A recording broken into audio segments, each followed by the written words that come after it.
welcome to all of you who've joined our webinar.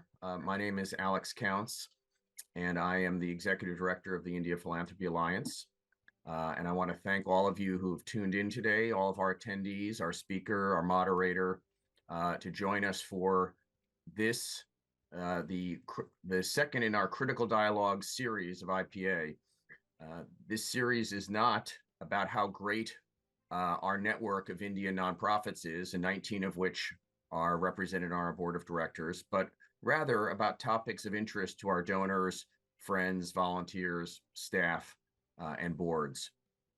Our first in this series was about how nonprofits and government can partner together, and it actually led to an article that I will share with all of you in the chat. And then we were kind of stuck because it was very hard to figure out how we were going to follow up that webinar.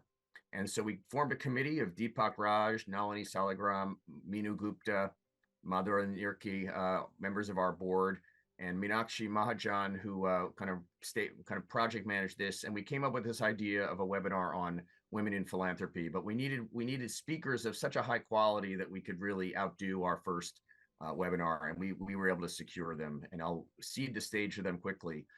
But I also want to draw your attention to the fact that we inaugurated our second India Giving Day campaign 2 days ago in Philadelphia.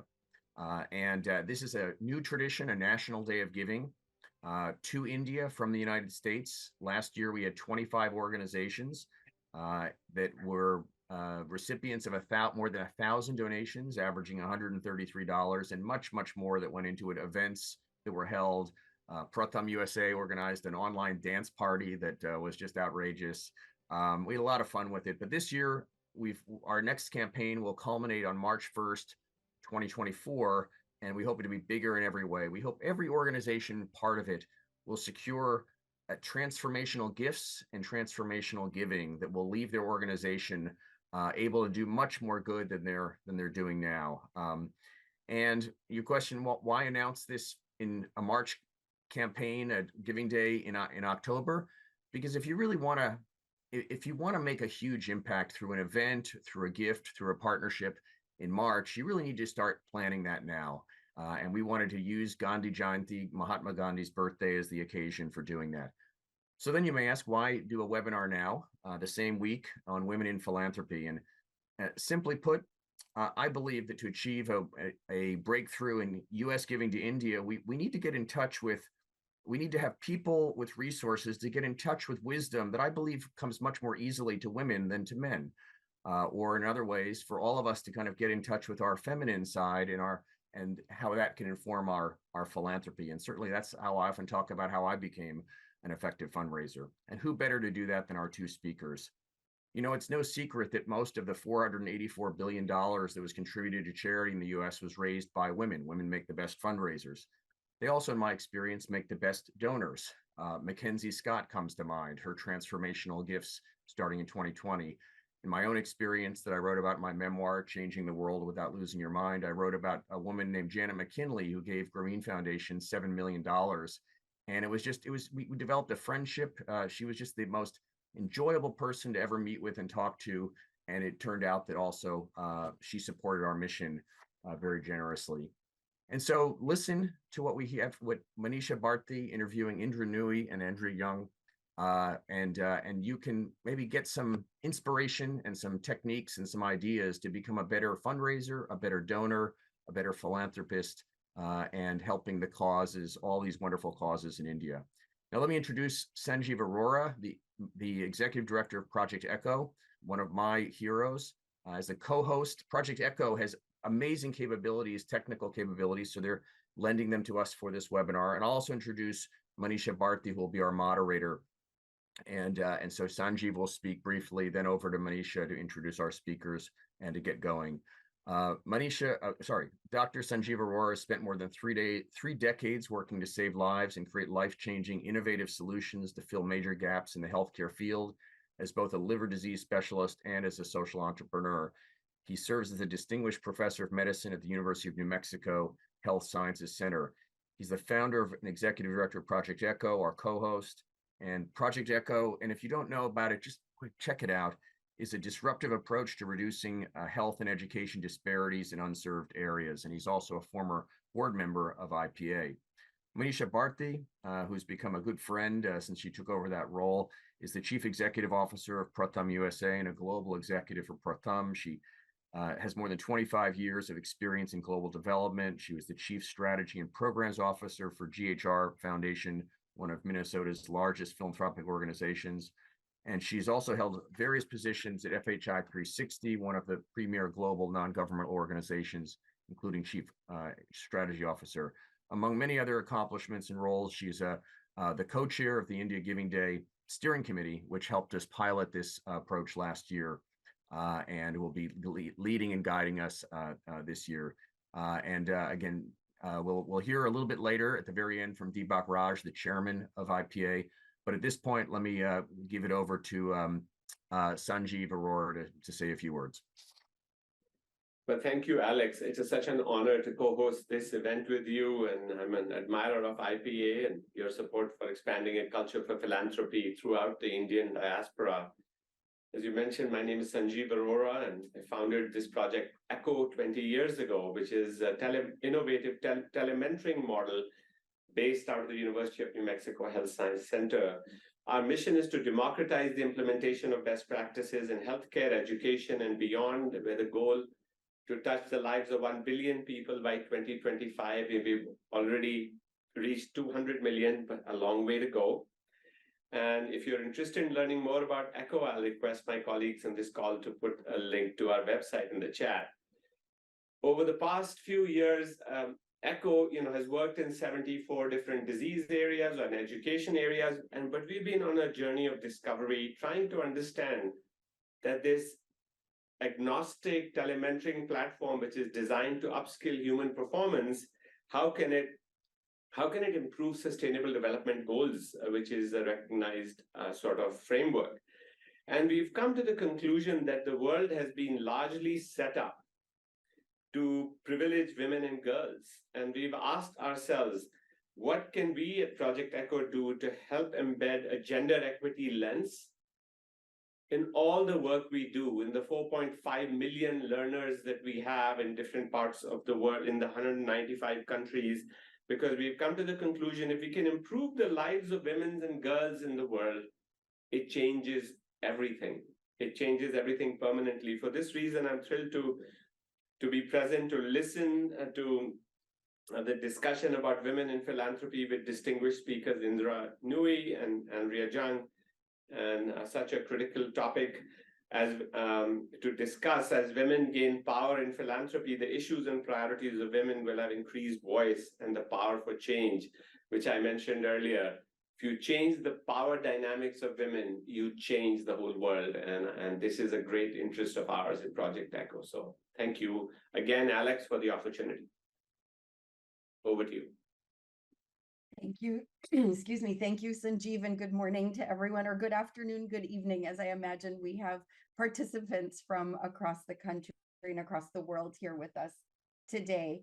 I have to say, I'm probably the most humbled to be in this amazing audience today with two incredible CEOs who have many firsts and are on many lists. I'm not going to read their entire bios. I know many of you, actually, they probably don't need much introduction, but it's really incredible to have both Andrea Jung, who's the CEO and chair of Grameen America, and Indra Nooyi, who's the former CEO and chair of PepsiCo, both first female CEOs, women of color. Andrea was the first female CEO and chairman of Avon.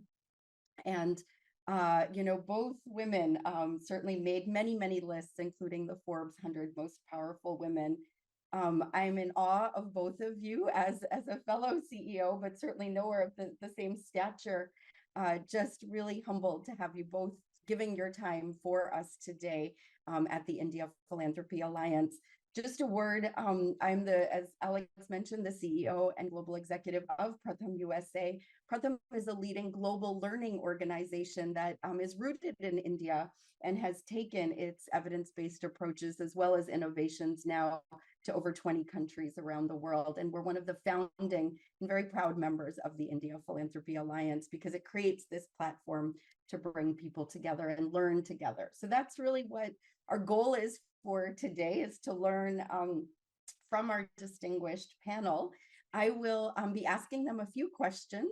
We're going to invite them to ask each other questions, and then we'll be opening it up to the audience for questions as well. So please take down any questions. If you do have a question, please identify yourself into the Q&A panel, and we'll get to those questions when that time comes.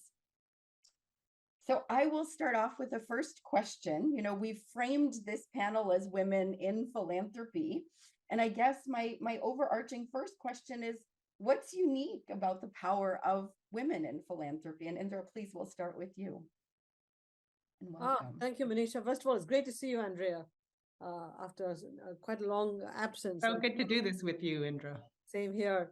I want to be clear, you know, women are very good fundraisers and women give generously when they have money, but the power still rests with the men. Let's not forget that. And so when we talk about women in philanthropy, we should not talk about women supporting women's causes and nobody else supporting women's causes. I think Deepak put it best, or Sanjeev put it best. If you educate a woman, you educate a family. If you educate women, the children end up being way better than if the woman is not educated. So the woman becomes the most important figure in a family structure, in society. And society is not set up to help women. So women who have the means have to give to support other women. And men should also step in massively to support women's causes. And so I am really happy we are having this session with Alex and Deepak and Sanjeev, because this is not just about women talking to women in our own echo chamber. It's about society coming together and saying, how can we make sure women are supported so that society gets better? And to me, the more that happens, along with the power of women to get results. I mean, think about Grameen Bank. I remember Mohammed Yunus telling me that most of the microfinance given to women always gets paid back. So women are trustworthy. They know what to do with the money. So to me, what excites me is that women are now beginning to head up philanthropic, NGOs, let me put it this way. And they're beginning to have some money to give away. And they're willing to give it away for causes such as Pratham and other great NGOs. And so I think that these are interesting times, but I want to make sure that the men with a lot of money also open their wallets generously for women-oriented causes. Thank you, Indra. A powerful message. Andrea, over to you. What would you say is the unique power of women in philanthropy? Yeah, I mean, I of course want to echo a few things that Indra just mentioned, particularly in my experience now leading Grameen here in America, because I'm seeing firsthand the power of putting $1 into a woman's hand and the impact really on community. We've seen that globally and worldwide. But just to some of the earlier comments, I think Alex mentioned, but women are outliving men. They are going to be and need to be making a lot of the extraordinary important financial decisions, whether it's consumer decisions or philanthropic decisions. I think that we see that around the world. There's so many studies that if there were equality in women's rights, access to capital, wages, representation, whether it's at the corporate C-suite level or just in management itself, I mean, there would be trillions and trillions of dollars of global GDP created. And that, I think, is what we're staring at. The data is there, the facts are there, and now it's just the intentionality. And when we come to philanthropy, whether it's, women leading organizations, my choice to kind of move after post a for-profit CEOship to move into philanthropy, and why. But I don't think I'm alone. I mean, I think that there are many of us who understand that the power of women understanding that, it's not just about the money, it's about putting time and experience and bringing all of that together in a holistic picture to move the needle on some of the pressing critical causes that we have. It's not just writing a check. Obviously, that is an important thing. Or it's not just getting a donation, if you would, from a partner, but it's really understanding the broad 360-degree involvement, engagement in society's biggest issues that aren't going to be solved by the public sector, aren't going to be solved necessarily just by the private sector. And it is a really private and public-private partnership, and NGOs and philanthropic organizations play a critical role. So I have seen that firsthand as someone involved, as a woman involved in philanthropy. And then from the end recipient, I'll just say what I think is obvious, but I've seen it firsthand now for close to a decade with Grameen America, and that is that women are disproportionately disadvantaged. Whether we look at health, whether we look at education, whether we look at financial access to capital, all around, unfortunately, we stand here at a crossroads as we go into 2024, knowing that it is true, unfortunately, and it's true in this country, and that whether it's the wealth inequality, whether it's the amount of philanthropic dollars going to the end recipient, when I just look at even the government PPP loans, a disproportionate amount went to men. It did not go to women, particularly women of color. And so, in that broadest context, making sure that philanthropy works to ensure that there is no gender bias, that there is equality in terms of where that dollar is going, is, I think, an imperative for all of us as we go forward. Thank you. I'm curious, and I think the audience must be curious as well. How would you describe your philanthropy today? And as sort of a secondary question, how would you say it's evolved over time, over your careers or over your duration since you've been involved in philanthropy? Let me answer that, and Andrea, unless you want to go first. Please, Indra, go ahead. Manisha, when I was an acting CEO, I wrote checks for a lot of causes, but didn't have the time to get involved directly.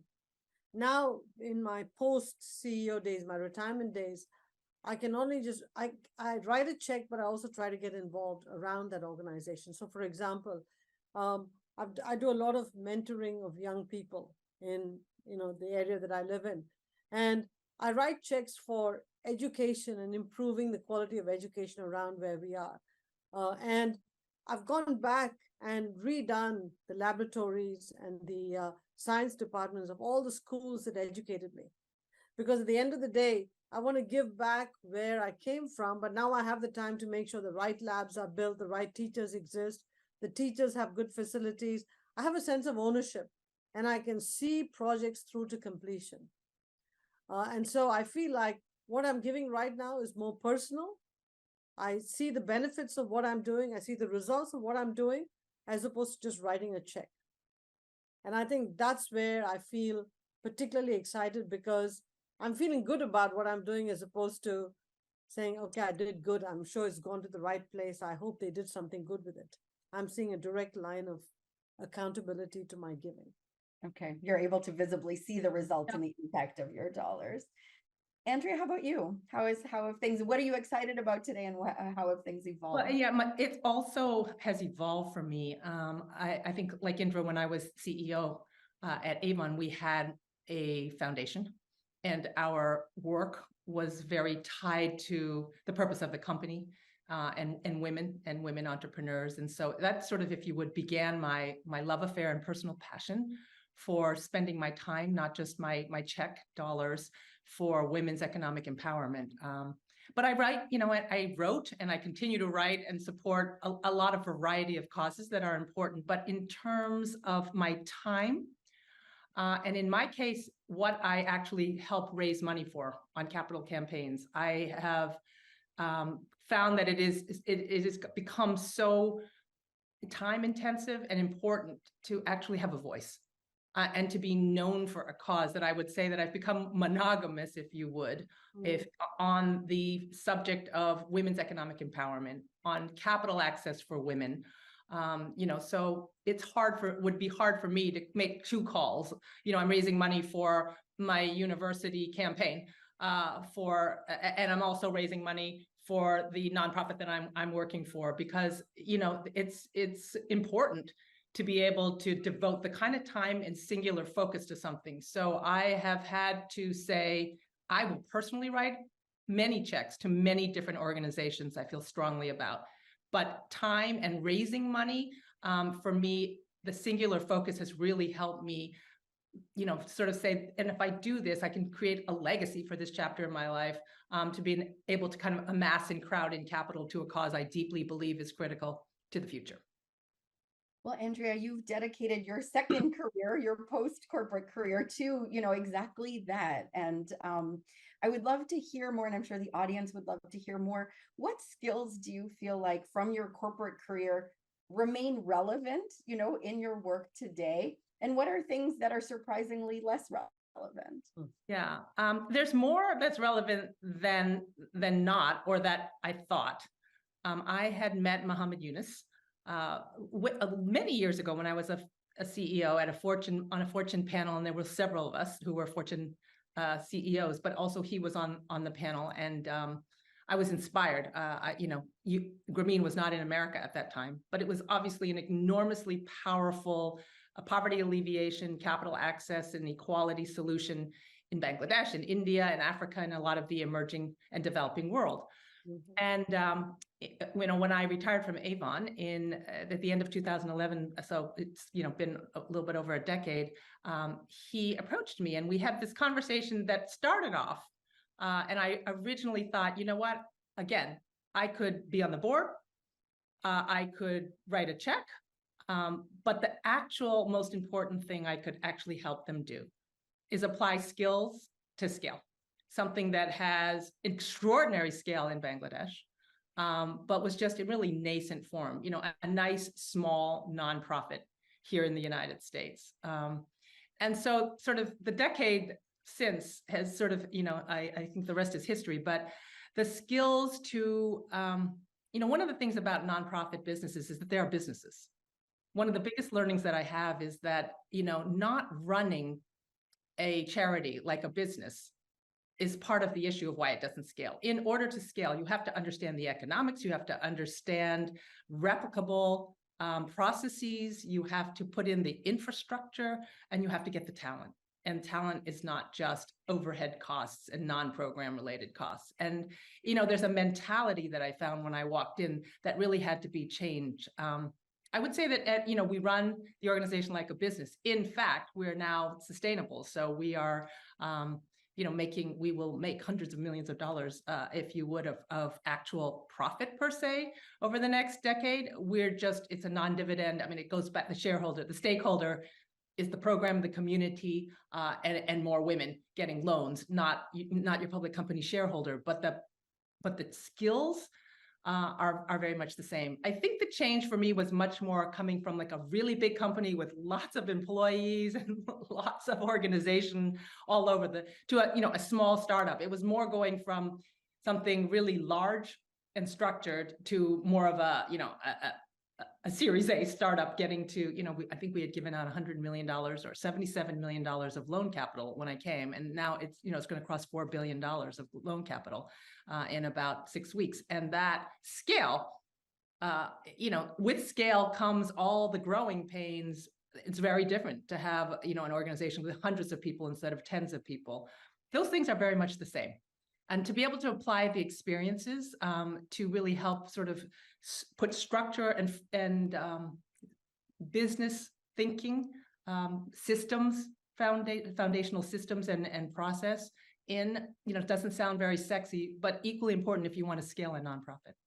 Yeah. Indra, I'd be curious, please feel free to chime in on that question, but I have a slightly different one for you, because I know in the audience, I suspect we have at least two types of people. One who are, nonprofits of different sizes, who I think are probably looking to figure out those scaling questions, Andrea, that you described. So any advice you would give to them as they think about what business principles and practices to apply, which are relevant as they're trying to scale up? Typically what we look for, and my husband usually manages all our giving, and he's a real fiend when it comes to understanding how the organization works Looks at the funding, looks at the cause, and says how much of the organization's funding goes to the cause as opposed to administration. And does the organization have a clear scorecard to understand the impact of what they're doing and the results they're getting? And, not just on a short-term basis, but on a sustained basis. And I think it's important that nonprofits look at it through that lens and say, if you were a business, what kinds of metrics should you be using to judge your efficacy and efficiency? Not because you need to attract business people, because you don't want to spend somebody's money on administration and unnecessary bureaucracy. Rather, you want as much of the money to go towards the cause and making a difference. And I think that's the key metrics that we look for as funders. And anybody who says, look, 95% of the money goes towards the cause, is only 5% in administration. And these are our scorecards, and this is how we measure it on a short-term, medium-term, and long-term basis, is something that interests us, especially in the area of education, mentoring young girls, all of that stuff. Tremendous interest to us. Great. Andrea, would you like to comment on that question as well? In terms of just building scale? Any advice to the nonprofits who are looking to build scale? And I'm curious if you have a reaction to Indra's comment around, the low overhead costs and the amount of funding that goes to programs directly. Yeah, no, I think that absolutely. Well, first of all, one of the things that we are super lucky to have had an investment in, and now the results of, is really fact-based impact results. Because when you're making a for-profit investment, I mean, again, you're going to look at that from a due diligence point of view. If you're going to invest in a company and understand the potential return, I think that this is social return, right? I mean, it's a community return. But we were very, very fortunate to go through a randomized control trial earlier on, and we have some statistically significant positive results on things like, business revenue, credit scores, savings versus the people that don't enter the program, material hardship alleviation. And when you actually have independent, statistically proven results like that, being able to, present the investment thesis is really, really important. I think that it's critical, particularly, and my own experience now is, even in the 10 years, the significant decisions that are being made for the large philanthropic gifts, the concept of hard impact is critical and is playing a larger and larger role in the decisions on philanthropy than they were. In terms of, I'll just call it the overhead versus program, the only thing that I feel is that there is a point where you have what I would call just an infrastructure starving from talent or systems that get you to a certain point, and then you can't scale. And so I think that it has to be positioned, because there's, it's like cholesterol. There's good and there's bad. I mean, there are costs that just, do I think that people should have, fancy headquarter offices if you're not? No. Do I think that you need talent, strategic talent and infrastructure talent, if you're going to get to some kind of scale? Yes. And sometimes nonprofits underpay. There's a tremendous amount of turnover. You can't keep talent. It's the great thing to do, either really, really late in life or early in life. But then, I love this, but I got to go work for a bank.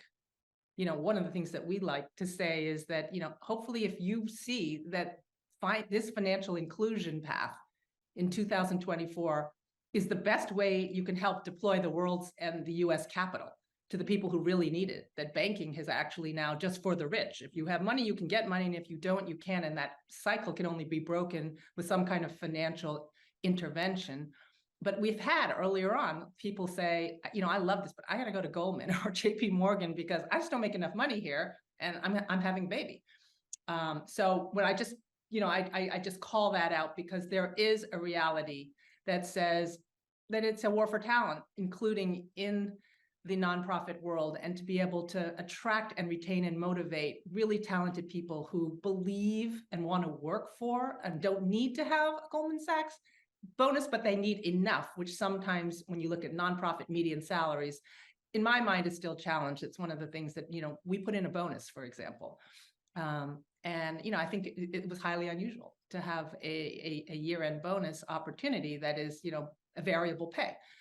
But it made a huge difference in terms of retaining. I've had very low turnover and a fantastic team that could go and work at any bank right now in New York. And that's important. So that's the one caveat I would put, that the talent is part of the infrastructure for the program, not I'll call it bad overhead cost.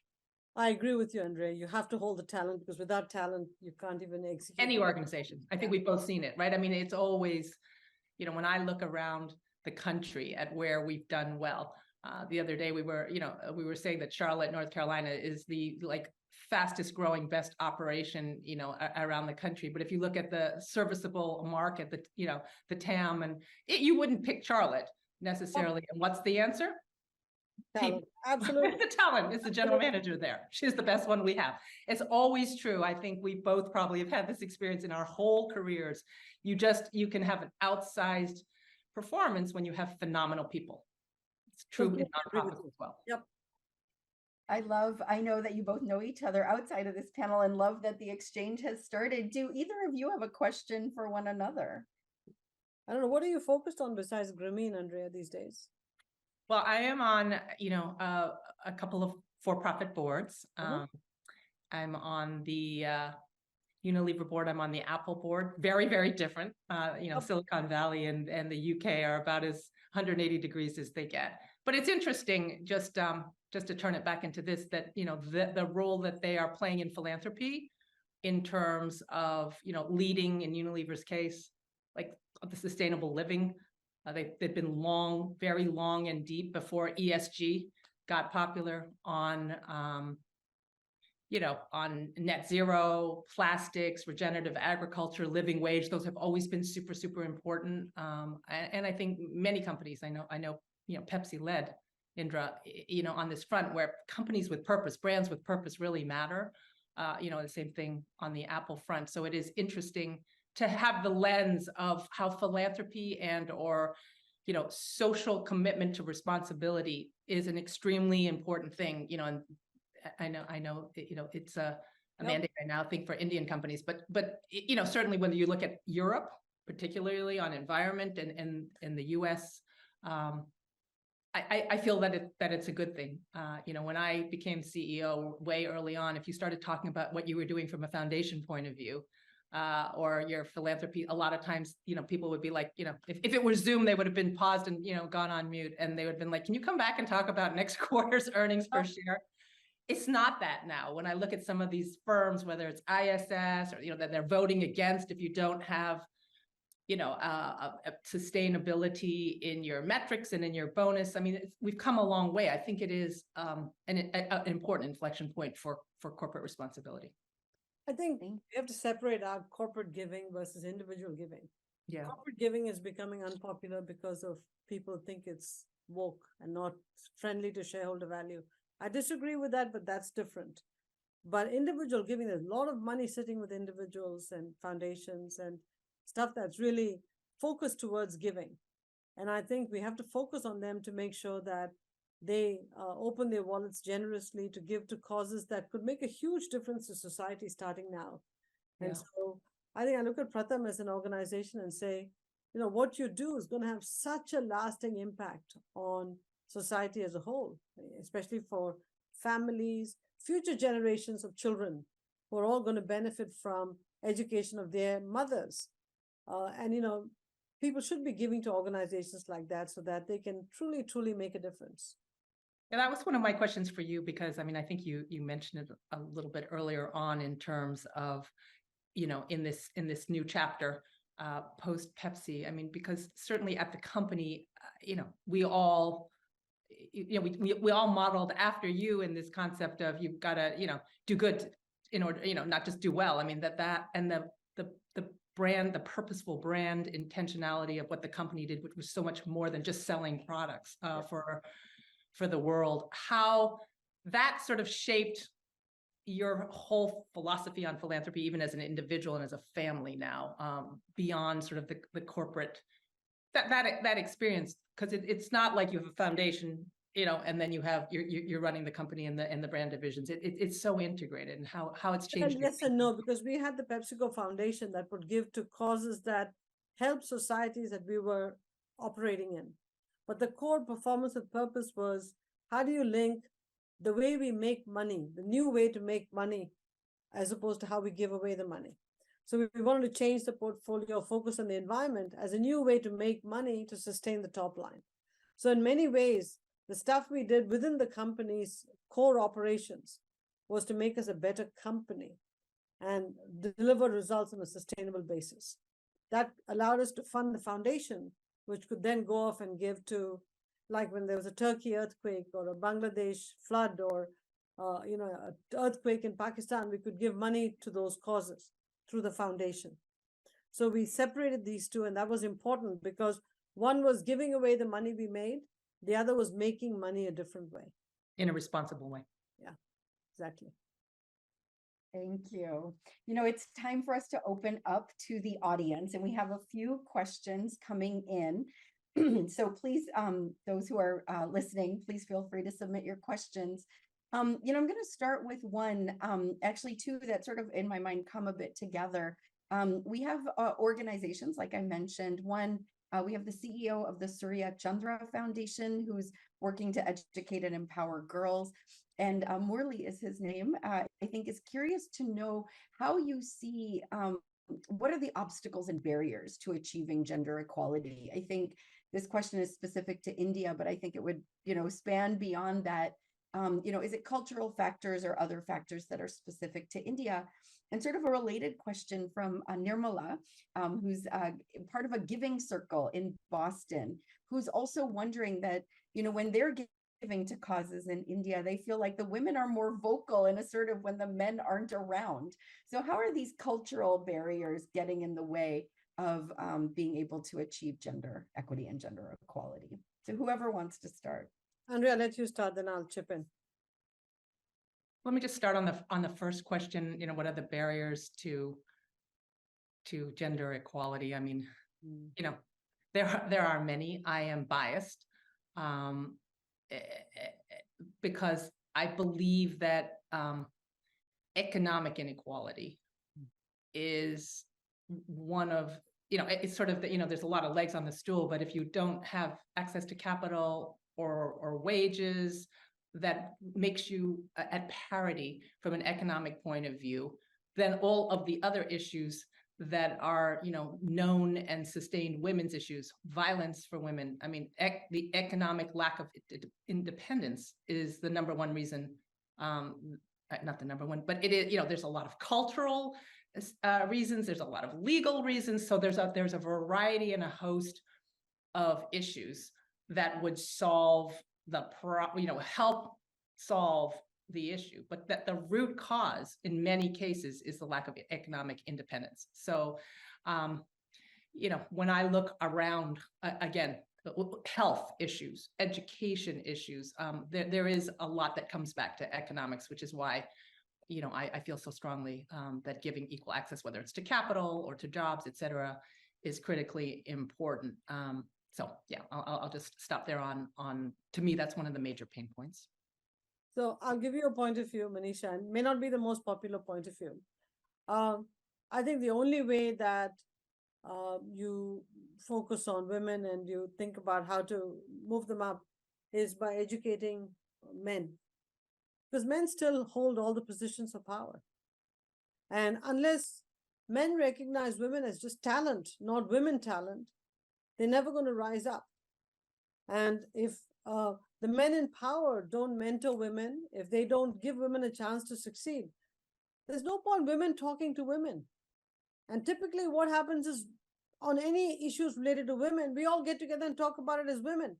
I'd like the men to come to the table and say, hey, what the hell? Why aren't we doing more to attract the best and the brightest?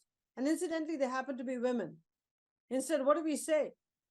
The best and the brightest men, and oh my God, we have to include women because otherwise we'd get into trouble. That's the wrong equation. The simple thing I look and say, When we give birth to a girl child, we don't say, I've now given birth to an unwanted laborer for unpaid laborer for life. A girl child cannot be the unpaid laborer for life. None of us give birth to daughters saying they should not be allowed to progress in life, should not be allowed to have a good job, should not be allowed to ascend. We want them to dream and dream big, be anything they want to be. Why do people hold them back? I think that's an introspective conversation that has to be had. And, my life has all been about men mentoring me. And all my mentors were men. They did a fantastic job mentoring me. And there are spectacular men like that. But men hold pretty much 95% of the seats of power today. We should not be asking women what to do about gender equity. We should be asking men what to do about gender equity. Super powerful. Thank you. We have another question, and this is specific to you, Andrea. This is about Grameen America. This is from Manali. And I think she's wondering, what social impact indicators beyond economic ones are you measuring or looking at in your work? Yeah, so beyond the economic indicators, we've kind of moved into what we consider either the reduction of material hardship, which is everything from, are you able to pay your last health bill or your last prescription bill? Were you able to reduce food insecurity? So, during the pandemic, one of the things that we have 2,900 meetings on Zoom like this going on every single week, but and each one has about 30 women, but in this sisterhood, so to speak, which is very, very powerful, was, a tremendous amount of sharing on food insecurity issues or vaccine hesitancy, which was predominant among many cohorts. And so health, food, education, and those are the things that we're starting to measure in addition to, how much savings do you have for a rainy day, and how much is your business income and net income now, changed year on year, point on point. So it does expand to those things. I think to the earliest comment that Indra made. I mean, I think it has been proven that, when a woman earns $1, when a woman has $1, that impact goes further because the society, children, et cetera, gain a piece of that dollar. I mentioned earlier, I knew there are multiple types of audience members that we have. We certainly have a number of nonprofits, but we also have those who are either philanthropists themselves or serving philanthropists. And we have Radhika from Accelerating India Philanthropy, which is an India-based foundation, helping to support philanthropists. And her question for really both of you is, what advice would you give to, in this case, women philanthropists? But really the fact that the primary responsibility of social sector spending is the government. So I think her question is really, what's the role that philanthropy can and should play in the social impact sector?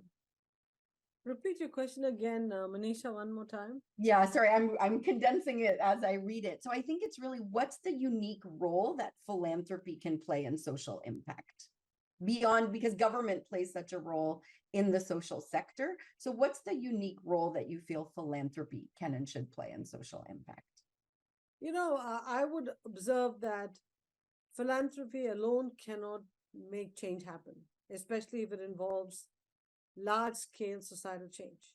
You have to do it in partnership with government. And I'm going to take, Pratham or Akshay Patra, some of these big iconic organizations. If the government chose not to let you be successful, they could stop what you're doing. Okay? In every country, that's the way. So you have to do it with the implicit endorsement of government and them saying, I'll stand out of the way, go ahead, do what you have to do. So philanthropic organizations have the government to grease the skids or not to put an obstacle on the rails, okay? And so I think that many governments have begun to recognize that they can't solve all the problems themselves. And you need philanthropic organizations to help. Now, very hard for governments to get philanthropy directly.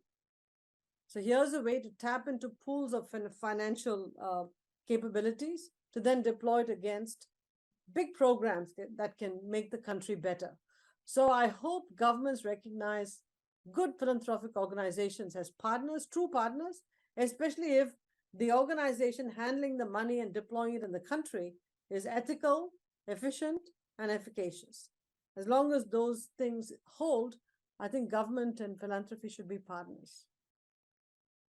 1000% agree. I think speaking from the philanthropic side and running, an NGO, we can't do it ourselves. I mean, that it cannot be done solely by philanthropy, but nor is it going to get done solely by government without what I would call the catalyst often of philanthropy. I mean, I can give you just even some very specific examples of how it played out. I mean, with a very, very large philanthropic gift from Mackenzie Scott, it actually changed the balance sheet and our ability to go to some of the more regulated banks who had, covenants, et cetera, and were allowed to lever up then on top of that because it was a catalytic investment of equity. And with that debt that was able to be put on a sort of friendly patient capital, we were able to unlock billions of dollars of more potential. Now, when I say that, I would just say that, again, either piece wouldn't have happened. And so they really can actually join together formulaically to change an outcome. Mm-hmm.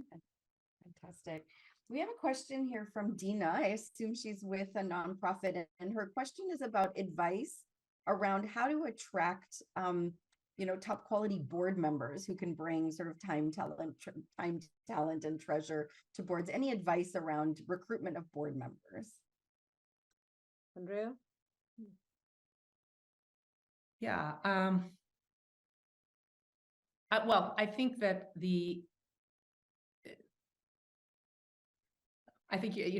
like everything, talented people only have a limited amount of time, and you want to have the best and the brightest around your board, whether you are on a, public company board or a nonprofit board. Again, one of the things that I've seen in a very important shift is, I think that, I've been on nonprofit boards years and years ago where, there was very, very large. It was really for, about the size of the check you wrote. I don't think as constructive and useful to the organization running as a smaller, more in the likely size of a for-profit company, so smaller, where obviously it's not just the wealth, but the wisdom and the engagement and the ability to help shape strategy is critical. So I think that shift has made it more interesting and exciting for people to get involved on nonprofit boards. It is more work than it used to be. It is not dissimilar than a public company work if you get with the right powerful nonprofit that can really make a difference. I think there are two kinds of board members, Manisha. The real doing board members who really want to make a difference. They help management. And then there are people who like to have their name associated with the organization because it's prestigious. You need both. That's the way it works, because the people whose names are associated with the board help go raise some money. And then the doers help make the organization successful. To me, huge boards which sort of make more work than contribute are a problem. But then each organization has to figure out the right size.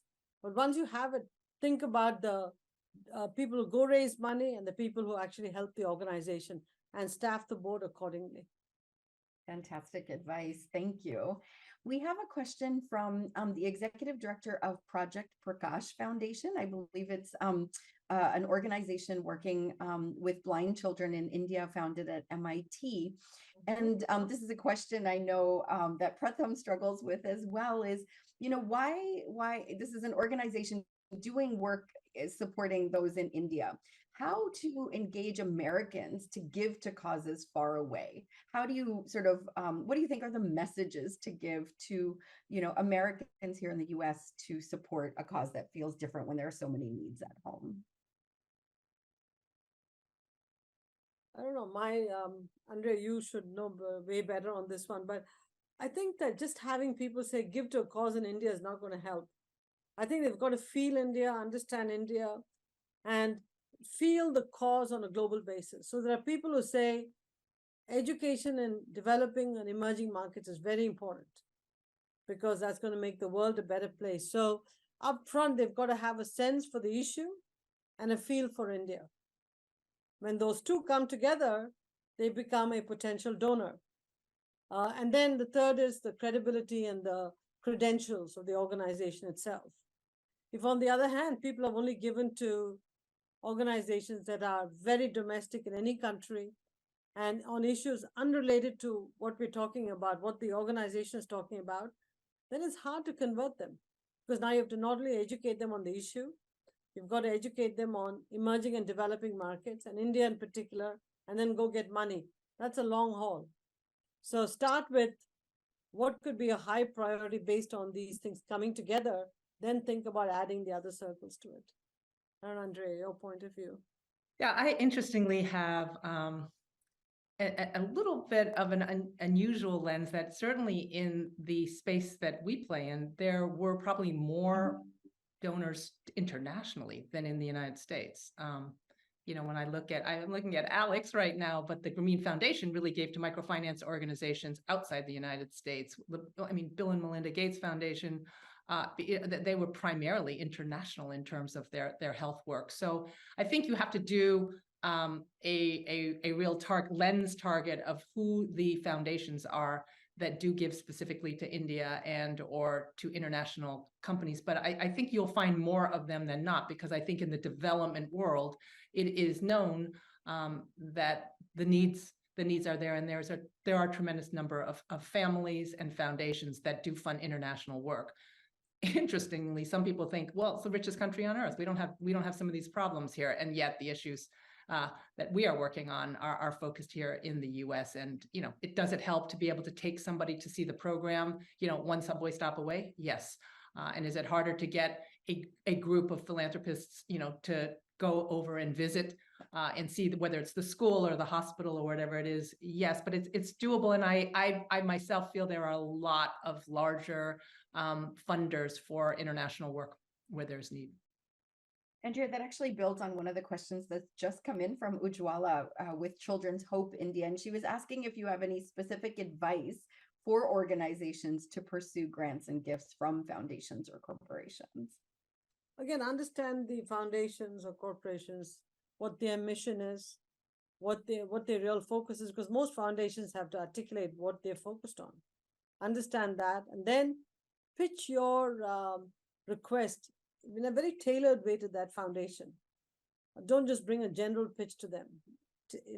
Make it very, very tailored to the mission of that organization, but stay true to purpose. Don't try to change your purpose for every organization. And then show the results. People love to see results of what you've done and how much of the giving went to the cause and how you measure results. Sometimes people talk about results without laying out exactly how they measure the efficacy of the projects. Make sure you have a rigorous methodology.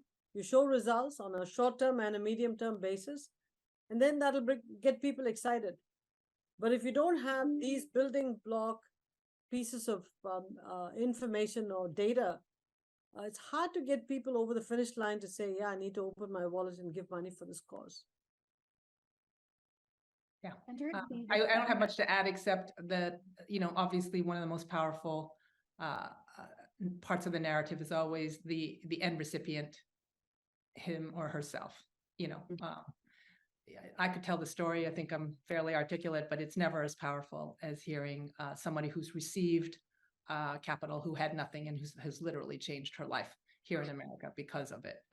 You know, there's everything pales compared to being able to integrate the ability for them to tell the story. A lot easier now post-pandemic with Zoom and things like that. We've had some very effective opportunities to bring, you know, a lot of our recipients who've gotten really incredible stories, you know, into the dialogue, and it always, you know, it brings it to life in a way, no matter. And you know, so I think hard results and impact data. Obviously, they want to understand the credibility and the commitment of good leadership, but they really want to see the end recipient. You know, I think there's one question. I think the conversation around talent struck a chord with several of our participants. And so this question around, besides pay and other financial incentives, are there other ways in which to attract and retain top talent for the nonprofit sector? Well, I think that just what I would say is we are moving into, I think, a a very important moment society-wise, and this is true globally. I mean, what I have seen is young people, they're activists today. I think this is a very different world for our kids, our kids' kids. I mean, just it's going, without them working on the critical issues, it's not going to happen.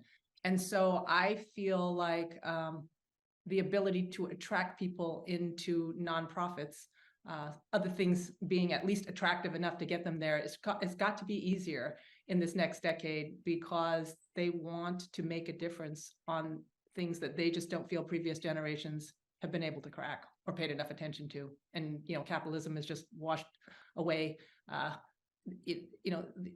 the inspiration and the desire and the aspiration to make this a better world. So I feel like this is the time to attract people, and this generation, I think you have more of them. I've had more people, I don't know, Indra, if you do too, but I have had more people, just say, I'm out of school, or I've worked X time and I'm really considering doing that. And in my case, I did it like way at the end of my career. And, but if they want to do it earlier, why should they consider it? And it's an interesting set of conversations. Yeah. We are right at our time, and before I turn it over to the chair of the India Philanthropy Alliance, Deepak Raj, to close, I'd love to just give you both a moment to give a last message to this audience. Do you have a brief word you'd like to leave our listeners with? Indra, I think you're on mute. Yeah. The only thing I'd say is today more than ever, we need philanthropy to address the big issues of the world. There are many, many, many issues, especially as it relates to women and young girls. Even though we've made progress, it feels like we've made progress, we still have a long ways to go. The best example I'll give you is we've gone from 11 CEOs who are women in the US, Andrea, when you and I were CEOs, to 53 now. You could argue it's a lot of progress, but that's still 11% of the Fortune 500. So we're not making the kind of progress we need to make. We're making slow glacial progress. And the same is true for all societal issues, especially as it relates to women and girls. So I think without philanthropy, I don't think we can solve many of these issues in our lifetimes, or at least make meaningful progress. So my plea to everybody is look at philanthropy as one of the most important levers that we have to address these big issues. Thank you. Andrea. Yeah, short and sweet. I mean, I think if not us, then who? And if not now, then when? I had a meeting recently. I was invited to speak to a group that signed the Giving Pledge. So they have committed to give away half their wealth in their lifetime. And, the concept of why wait? I mean, you've made the commitment, but time is short. The issues are big. And so, catalyze it now. Thank you both so much. I don't think I can do justice to giving a summary of all of the great conversation that we've had. I think this final message of it's never too early, it's never too late. I think the engagement across the board, the application of skills, that really are relevant in the nonprofit from the for-profit sector. I think the message that you sent about investing in women is really, really important. And I think your message to men around, it's men who need to make the change. So with that, I'm really delighted to turn the floor over to a gentleman I personally know is a stalwart supporter of women, as he's the one who brought me into Pratham. I had the honor of working with Deepak when he was chair of the National Board of Pratham, and now the board chair of the India Philanthropy Alliance. So Deepak, over to you to bring us to a close, please. Thank you very much, Manisha. And thank you, Indra. Thank you, Andrea. What an amazing, amazing hour this has been. It's an outstanding conversation that we've had in the space of just 1 hour. We've heard about the importance of philanthropy, the importance of NGOs, the importance of clearly equalizing the equity for women that we need to do, the importance of how to run these organizations in a strong way, how to measure impact, and so many things. Really, it was great advice, and we really appreciate it. Thank you very much. One thing I would add is that, and by the way, thanks to Sanjeev. I mean, you should really learn more about ECHO Foundation. The work that Sanjeev is doing is really, really fantastic as well. And Alex is here. Alex, I'd like to thank Alex and the team for doing just a wonderful job, putting this together.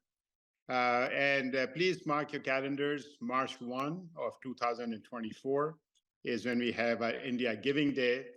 2023 was the first year that Alex and the team organized it. We had good success, but we are gearing up to have a much bigger success in 2024. And the big picture is that, listen, I think Indian Americans in the US are giving more and more and more. The arc is terrific, but still, using some of the words that Indra said, that we have a long ways to go. And so please do join us in that journey, with us. So thanks to all of you do. Thanks to the audience for joining in today. And just an amazing, amazing event that we've just heard. Thanks.